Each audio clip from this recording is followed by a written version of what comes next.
After my dad's funeral, when everyone was talking about who would get what from his money and stocks, my brother-in-law, who's married to my sister Kelly, suddenly said that all of it, including $5 million, should go to Kelly, the oldest sibling. My sister and brother-in-law were happy, but the lawyer told them they couldn't just decide that. My name's John Watson. I'm 42, work in sales, and have a wife and 2 kids. My dad owned a big part of a company, and even though he was old, he still worked. My sister Kelly, who's older than me, has always been a bit of a problem for our parents with her bad behavior. Even now, in her middle years, she still doesn't have a steady job and just lives her life however she wants. I've never really liked her, so I've always kept my distance. Then, when she turned 50, out of the blue, she brings home this guy and says, "I'm getting married." The guy, Chris Adams, is younger and good-looking, but he's pretty lazy and not very pleasant. My sister starts asking Dad for money for the wedding, like it's no big deal. She blows through the cash real quick and then has the nerve to ask for more, which really upsets Dad. She figures she'll inherit everything eventually, so why not? I just watch her with a cold stare. Less than a year after she gets married, Dad has a heart attack while playing golf and passes away a few days later. It hits me hard, and I feel really sad. The sudden news of Dad's passing shocked all his friends, and our phones wouldn't stop ringing with condolences. But I couldn't just sit there and cry. I took charge, helping my stunned mom with all the arrangements for the funeral. As usual, my sister was nowhere to be found, off doing her own thing. After the funeral, utterly exhausted, Mom and I finally got a chance to catch our breath.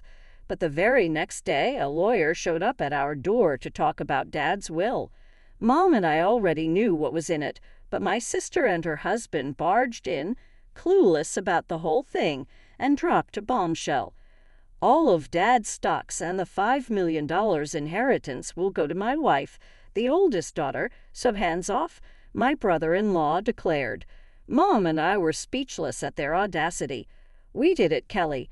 Now we're set for life," cheered my brother-in-law, fist-pumping with joy. The lawyer, clearly surprised, spoke up. "Hold on a minute." As my sister glared, the lawyer gave them a stern look and said, "Kelly, you're not entitled to any inheritance." My sister and her husband were stunned, protesting. "That can't be right. Kelly's the oldest daughter. She should get everything." It was clear my brother-in-law had been banking on that inheritance, assuming my sister would get it all. Their expressions shifted as the lawyer spoke softly. "Did you not know Kelly is not Mr. Watson's biological child?" Suddenly, my sister's face paled, her eyes darting to our mother. "Mom!" Our mother wore a complex expression. While I had always known my sister was a half-sibling, it seemed she had been kept in the dark. She began shaking our mother, almost frantic. "Mom, what does this mean?" "Kelly, you're from my previous marriage," our mother muttered, shaken by my sister's grip. My sister, who had often teased me about being the favorite child, now wore a stunned expression. But as she was legally adopted, she should still have inheritance rights. My brother-in-law interjected, his voice rising. "Isn't that so, Kelly?" "Yes, that's what I thought," my sister replied. But our mother shook her head. There had been no legal adoption. Both my sister and brother-in-law seemed incredulous. "That can't be. I'm the oldest daughter. Even Dad said so." My sister's anger turned towards me. "I'm going to let you take everything." She snapped, to which I responded, irritated by her entitlement. "After all the support Dad gave you, you still say that?" "Be quiet. I'm his rightful heir." My sister and brother-in-law protested. "But what's wrong with a father supporting his daughter?" I sighed, feeling the weight of the situation. While it's normal for parents to support their children, my sister had been using my father's money to settle debts and deal with various troubles. Mrs. Watson, John, the lawyer, who had been silent until now, suggested, Why don't we let Kelly see the will too?" "The will? I have no idea about that." My sister panicked, though it was her own fault for not paying attention. Dad wanted us all to discuss the will's contents when he made it, but my sister brushed it off and went out to play instead. When I pointed this out, my brother-in-law gave her a fierce glare. "What were you thinking?" This was important. Faced with the question of what to do next, they agreed to hear it. The lawyer then revealed Dad's will, stating clearly that the inheritance was for me and my mother. It also explained why Dad didn't adopt my sister. Initially, he intended to, but he grew disappointed with her behavior towards me, her half-brother, and her reckless spending as she got older. So I actually have no inheritance rights. Realizing this, my sister was stunned. Damn it, what now? Suddenly, my brother-in-law raised his voice, accusing, "You lied to me. You said you had money." His demeanor turned aggressive, leaving my mother and sister shocked, but I wasn't surprised. My brother-in-law had often shown his greed. Perhaps he even married my sister for her money.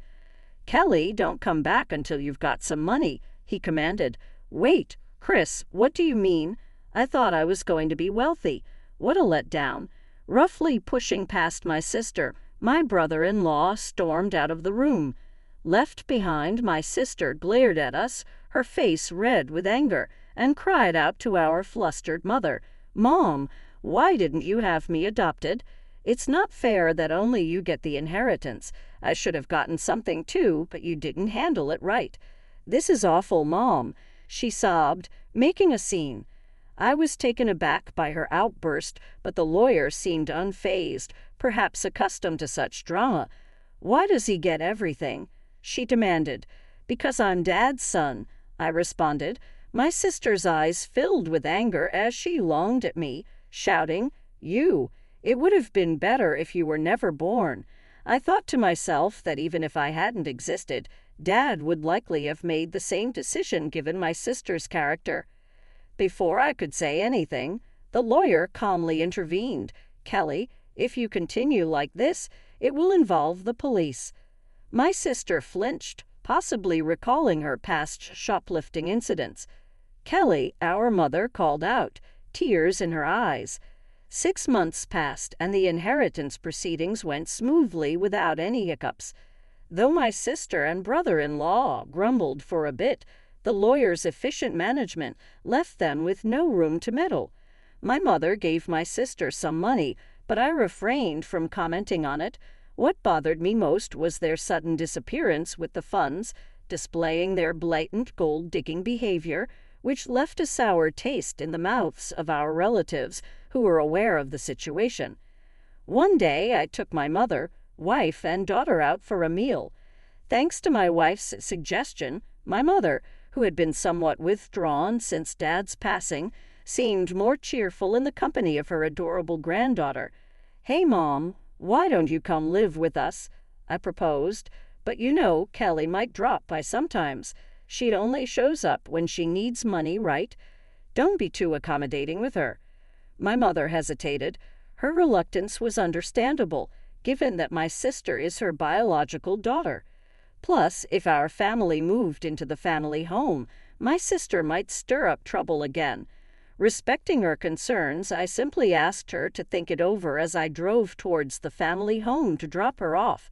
As we pulled up, we noticed lights on in the supposedly empty house.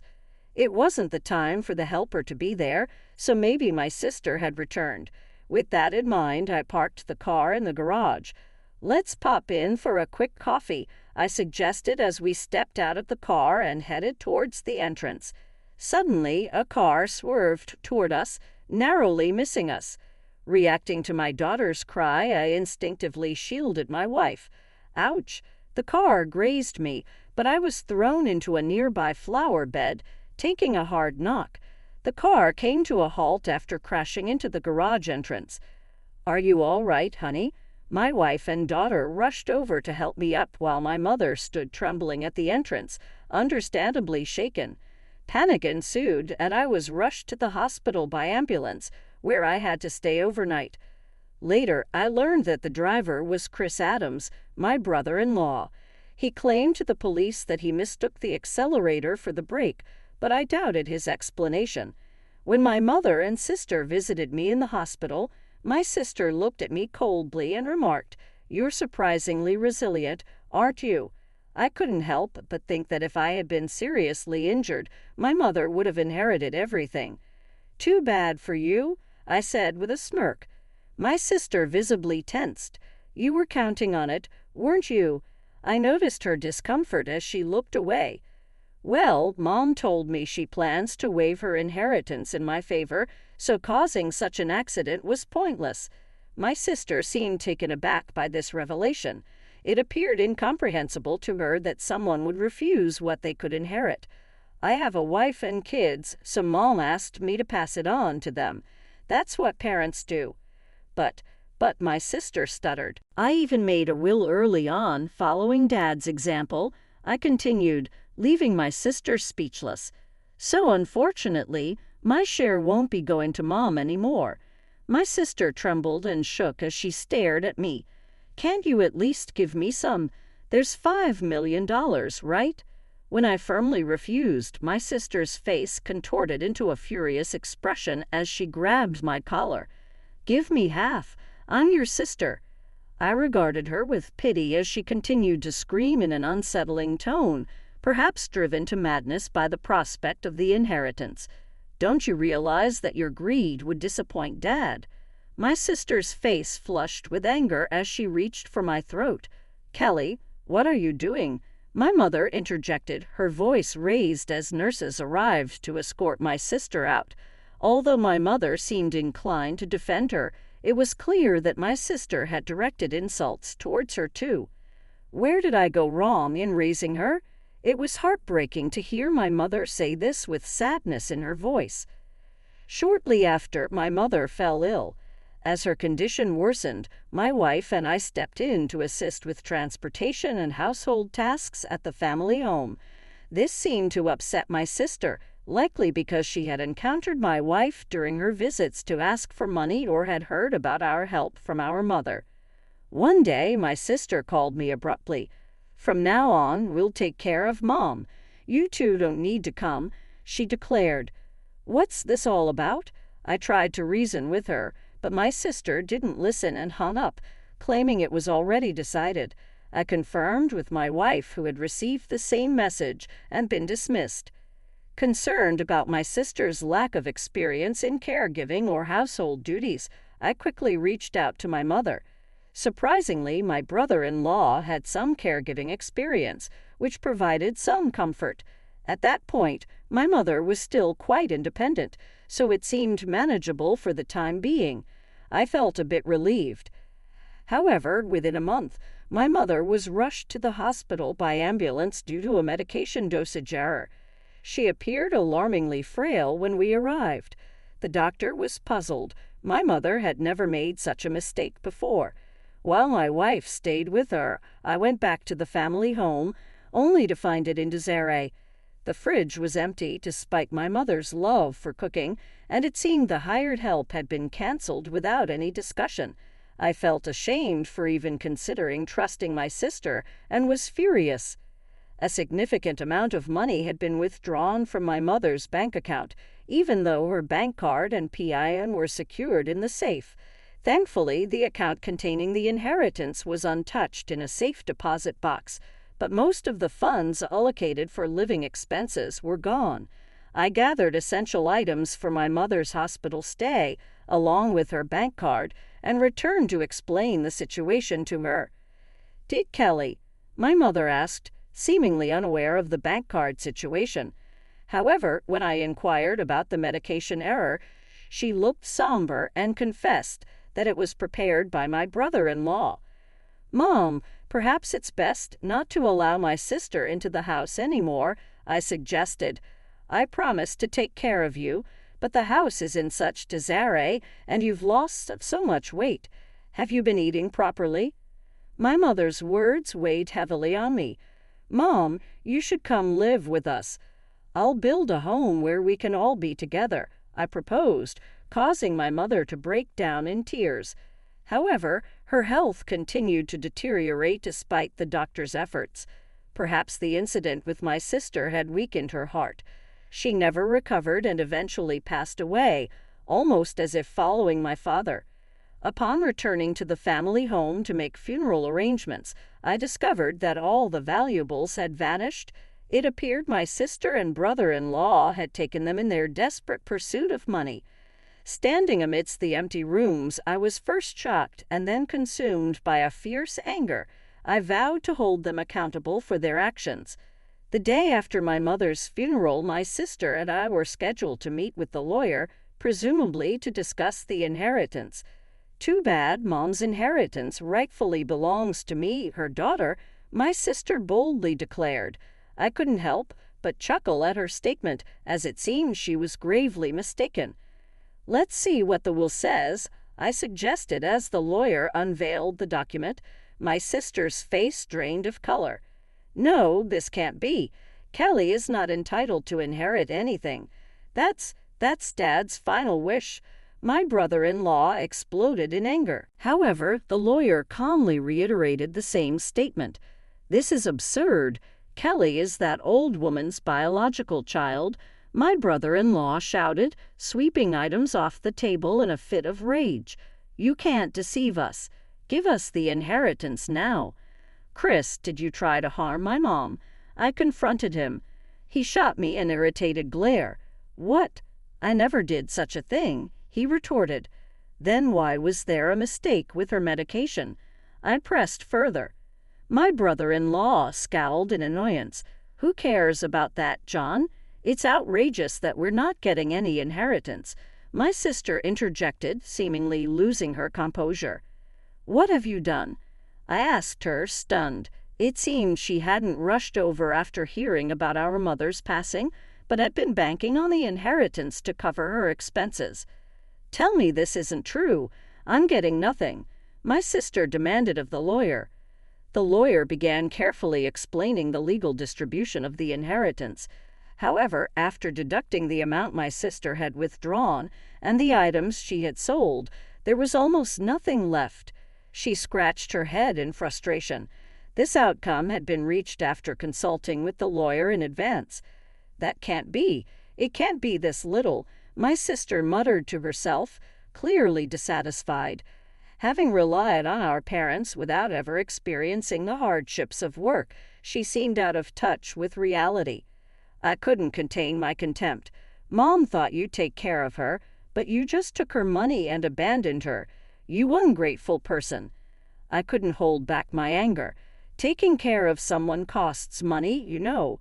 "What are you talking about?" my sister shot back. "Then show me the detailed expenses you used for Mom's living costs. I'll cover the necessary expenses." I extended my hand, challenging her. My sister's face paled, and her lips trembled. I don't have that. Without receipts, it won't be recognized," the lawyer emphasized, leaving my sister speechless. Facing her, my brother-in-law attempted to sway me with a pleading tone. "John, your sister really needs help. Can't you lend her a hand, even just a little?" I declined firmly, feeling my frustration growing. It seemed my brother-in-law was reaching his limit, too. If everything had gone as planned, Kelly would have had the entire inheritance by now, he muttered. "What do you mean by that?" I questioned, but before I could delve deeper, my brother-in-law let slip a revealing comment. "Because of this guy, nothing ever goes smoothly. I was supposed to get a new car, but all I got was barely enough for repairs." My sister desperately tried to interject, but it was too late. "That's a serious accusation. It sounds like fraud," the lawyer remarked, holding her quarter and smiling at the couple. "What? That's illegal." My brother-in-law, realizing his mistake, turned pale. "I clearly stated at the outset that this meeting would be recorded, and you both agreed to it," the lawyer said. Turning to him, I declared, "Chris, I'll be pressing charges for that accident." "Don't be absurd. There's no evidence," he retorted. "You've just provided the evidence yourself," I said. My sister burst into tears and shook my brother-in-law in frustration. "You fool! It's all your fault. What are we going to do now?" Eventually, my brother-in-law faced criminal charges. His previous offenses also came to light, leading to his detention by the police. My sister, implicated as an accomplice, received a lesser sentence. However, unable to afford her rent, she sought help from relatives, but was rejected by everyone. As for me, I continued to work diligently without relying on any inheritance, finding solace in the dividends from stock